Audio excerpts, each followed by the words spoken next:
Bab pertama kita kemarin belajar tentang rukun Islam.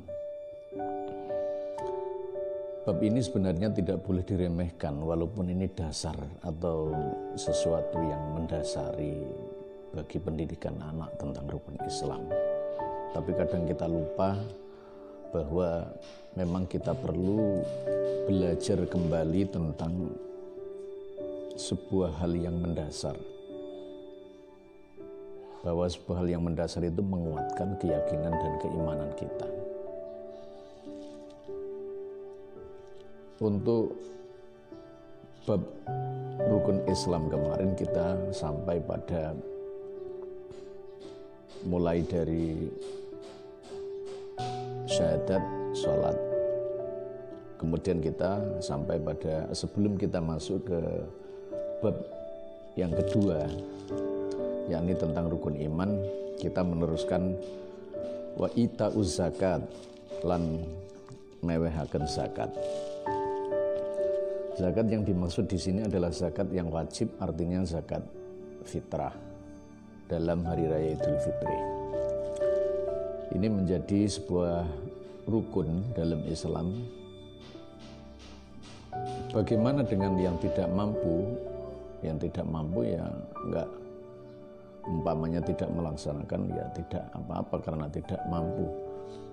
Bukan berarti kita harus dalam satu keluarga itu karena hanya mampunya satu kemudian diputar, berikan kepada adiknya, kemudian diberikan pada kakaknya dan enggak. Kalau karena Islam itu sebenarnya mudah, tapi jangan dipermudah. Ini zakat fitrah. Waktunya adalah di bulan Ramadan. Kewajiban ini penting sekali. Karena kenapa harus zakat? Karena zakat itu bisa membersihkan diri kita dari kotoran-kotoran, dari hal-hal yang sebenarnya menjadi kewajiban kita untuk kita bersihkan. Harta keduniawiaan, sehingga karena zakat itu punya arti bersih, membersihkan diri, membersihkan hati. Karena Islam itu tidak bisa menjadi sempurna tanpa bersih. Al-Islamu nadhifun fatanadhafu fa innahu la yadkhulul jannata illa nadhif. Islam itu bersih.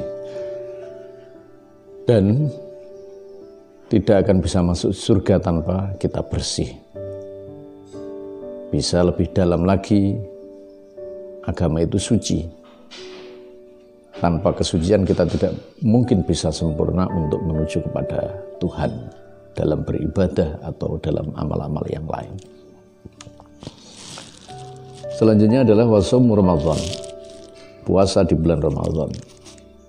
Puasa di bulan Ramadan itu artinya puasa yang wajib dilakukan. Karena orang yang tidak melakukan puasa di bulan Ramadan, dia akan mendapatkan siksa dari Allah Subhanahu wa Ta'ala. Ada beberapa orang yang tidak wajib puasa atau bahkan haram puasa, tetapi harus qadha atau bayar fidyah. Seperti orang tua yang tidak bisa diharapkan untuk, yang sudah tua yang tidak diharapkan untuk puasanya lagi, mungkin sudah bayar fidyah. Kemudian yang haram itu artinya orang perempuan yang haid atau nifas. Yang mubah bagi orang yang bepergian, dia boleh puasa, boleh tidak. Kemudian untuk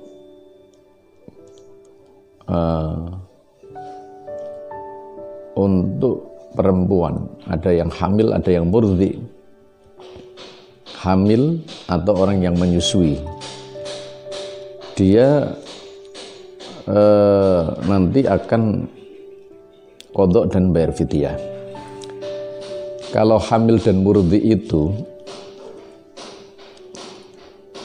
lalu dia hanya mengkhawatirkan dirinya sendiri, maka dia harus hanya mengqadha. Tapi kalau dia mengkhawatirkan dirinya dan anaknya, artinya mengkhawatirkan nanti jangan-jangan sakit dan lain sebagainya, maka dia qadha dan bayar fidyah. Jadi kalau melihat ini tidak segan-segan, mengkhawatirkan ya keduanya, antara dia dan anaknya, maka dia hanya qadha. Tapi kalau dia hanya mengkhawatirkan dirinya saja, salah satunya atau dirinya saja di situ, maka dia hanya qadha tapi tidak bayar fidyah. Puasa Ramadan itu puasa yang penting. Maka Rasulullah dalam penggalan hadisnya, bu'dan liman adraka Ramadan walam yughfarullah. Celaka bagi orang-orang yang dia tahu dia bisa mengikuti masa Ramadan itu, tapi dia tidak mendapatkan pengampunan dari Allah.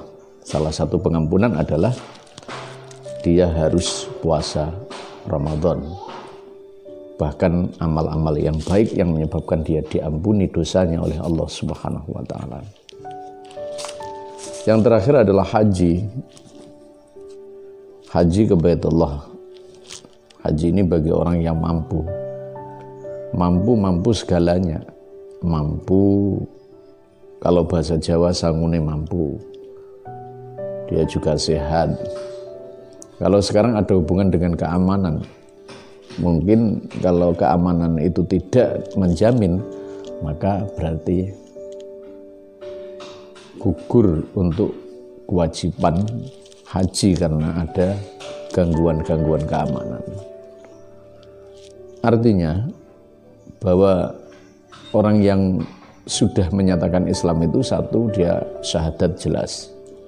Kalau dia belum pernah Islam, dia bersyahadat. Kalau dia sudah Islam, maka setiap sholatnya dia syahadat sudah cukup.